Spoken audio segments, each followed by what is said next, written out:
Hello dear 10th class students. So we were on the chapter 15 our environment. मैंने आपको उस दिन बताया था that what is food chain and what is food web. आज हम पढ़ेंगे कि food chain food web तो ठीक है but ट्रॉफिक लेवल क्या होता है, क्या food chain में कोई ट्रॉफिक लेवल भी होता है. So let's start. So what is trophic level? हर एक स्टेप फूड चेन का उसको हम बोलते हैं ट्रॉफिक लेवल, क्योंकि हर एक स्टेप पे क्या हो रही है, transfer of food energy takes place.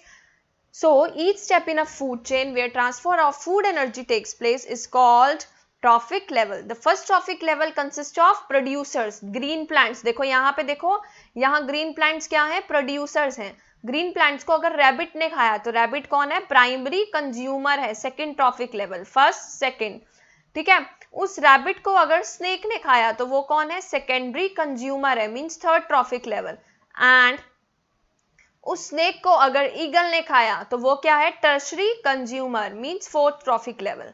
तो हर एक ट्रॉफिक लेवल में क्या हो रही है, finally transfer of food energy.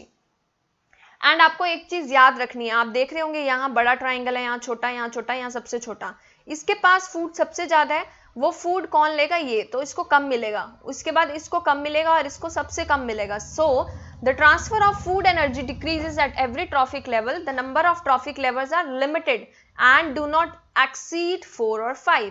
4 से 5 के बाद ट्रॉफिक लेवल एक्सीड कभी भी नहीं करता. Next, what is the energy flow in the trophic levels. Green plants को हम लोग क्या बोलते हैं, प्रोड्यूसर्स. वो क्या एब्जॉर्ब करते हैं, 1% of the solar energy, means 1000 kilo calorie solar energy अगर उन्होंने एब्जॉर्ब की by falling on the leaves and store it as the food energy during the photosynthesis. Photosynthesis के time they store like the food energy. During the transfer of the food energy from one level to another, अगर हम एक level से दूसरे level तक जाते हैं, 90% of the energy is lost. तो कितनी परसेंट ऑफ एनर्जी सिर्फ जाएगी, 10%. 90% का लॉस हो जाएगा तो 10%. तो 1000 का 10% क्या होता है, 100. 100 का 10% क्या होता है, 10. 10 का 10% क्या होता है, 1. तभी ये जो ट्राइंगल है वो देखो यहाँ सबसे ज्यादा होता है, बिकॉज यहाँ पे क्या है, 1000 किलो कैलोरी, इसका 10% निकालेंगे 100, इसका 10% 10 और इसका 10% 1. तो इससे हम क्या समझे कि सिर्फ 10% एनर्जी ट्रांसफर होती है, बाकी एनर्जी ट्रांसफर नहीं होती. इसी को हम क्या बोलते हैं, 10% लॉ. 10% लॉ 2 मार्क्स के क्वेश्चन में हमेशा आता ही आता है. Now what is BOD, biological magnification क्या होता है, हमें पता है. क्रॉप्स को उगाने के लिए क्या यूज होते हैं, क्रॉप्स के ऊपर वीड्स ना लगे तो क्या यूज होता है, बहुत सारे हार्मफुल केमिकल्स यूज होते हैं. कौन कौन से harmful chemicals, like insecticides, pesticides, which are used to protect the crops from insects and pest. ताकि कोई अनवांटेड कीड़ा ना लग जाए तो उसके लिए क्या यूज होते हैं, insecticide and pesticides. They are absorbed by the plants and enter the food chain. Since these chemicals are non biodegradable, ये chemicals कैसे हैं, non biodegradable, ये हमारे नेचर को डिस्ट्रॉय कर रहे हैं. They get accumulated at every trophic level and their concentration increases. इनकी concentration increase ही होती है, कभी decrease नहीं होती. Since the human beings occupy the highest trophic level, the concentration of these harmful chemicals is maximum in our bodies. क्योंकि हम top पे बैठे हैं, है ना. अगर हम कुछ खा रहे हैं, उनको क्या हो रहा है, बायोलॉजिकल मैग्निफिकेशन हो रही है उनकी बॉडी में. सपोज पानी के अंदर डीडीटी इतना है, उसके अंदर नेक्स्ट फाइटोप्लैंक्टन, जू प्लैंक्टन के अंदर इतना होता है, फिशेस के अंदर 2 ppm गया. अगर आपने फिश डायरेक्ट खाई तो आप फाइनली किसका इंटेक्ट कर रहे हैं, the large amount of biological magnification harmful chemicals. So the increase in concentration of harmful chemicals in the bodies of organisms at higher trophic level is called biological magnification. Now what are the human activities that affect the environment? सबसे पहली activity क्या है, depletion of ozone layer in the atmosphere. Now what is ozone? Ozone is O3. Ozone एक ऐसा molecule है जिसके पास 3 oxygen होते हैं. At the higher levels in the atmosphere, the UV radiation splits some oxygen molecules. O2 के ऊपर UV radiation act हुई तो वो किस में टूट गया, O+O. अब ये जो O2 है जो फ्री में, जो फ्रीली प्रेजेंट था यूवी रेडिएशन में, वो उसमें ये वाला O मिक्स हुआ तो फाइनली क्या बन गई, O3. And you know that O3 that is ozone, this is highly poisonous, बहुत ज्यादा जहरीली हमारे लिए, बहुत ज्यादा हार्मफुल है. The ozone layer present in the higher layer of the atmosphere protects the earth from the harmful UV radiation. अब हमें प्रोटेक्ट भी करती है ओजोन लेयर.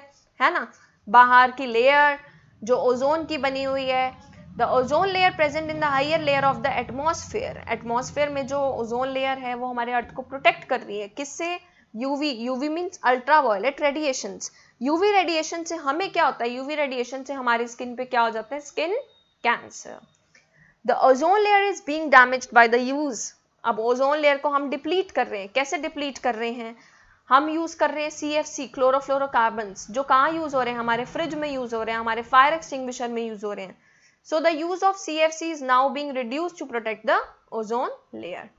देखो क्या हो रहा है, ये अर्थ है, ये ट्रोपोस्फेयर है, उसके बाद ओजोन लेयर है, this is a protective layer which protects us from the which radiation, sun के यूवी रेडिएशन से प्रोटेक्ट करता है। This is the view how sun की जो यूवी रेडिएशन है वो अर्थ पे पड़ रही है और ये ओजोन लेयर हमें बचा रही है।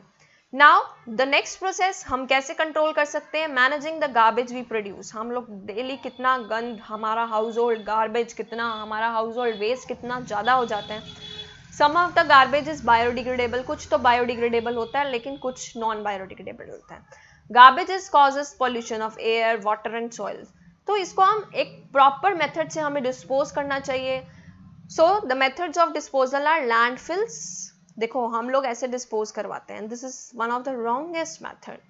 रिसाइकलिंग वाला सब्सटेंस अलग हो जाए, बायोगैस एंड मेन्योर वाला सब्सटेंस अलग, कंपोस्ट, कंपोस्ट मीन्स खाद वगैरह बनाने का सब्सटेंस हमें अलग करने चाहिए, इंसिनरेशन के अलग, सीवेज ट्रीटमेंट के अलग। These are the landfills, recycling वाला अलग, कंपोस्ट की प्रिपरेशन अलग, बायोगैस एंड मेन्योर की प्रिपरेशन अलग।